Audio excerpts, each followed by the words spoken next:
Welcome to Tenor Tech, where I solve the problems you didn't even know you had.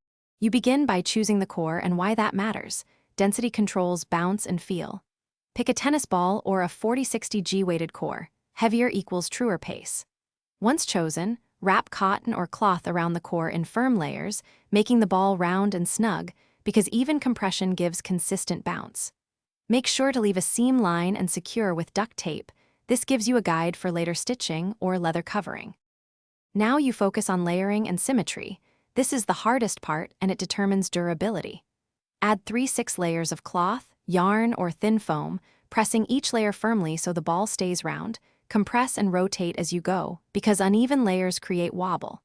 Once the diameter feels right, bind with tight tape or coarse thread to define a 2-3 mm raised seam, since seam position affects swing and grip. Make adjustments now. It's easier than fixing later. Finish by gluing a leather or synthetic cover over the assembled core, smoothing seams and letting adhesive cure 24 hours so coverage bonds. Once cured, test with short tosses and bowling from 10-20 m to evaluate bounce, seam grip, and balance, because you need repeatable behavior for training. If you notice wobble or uneven spin, fix it. Peel the outer layer where needed, add small padding to low spots, rewrap, and retape. That troubleshooting step usually solves most issues.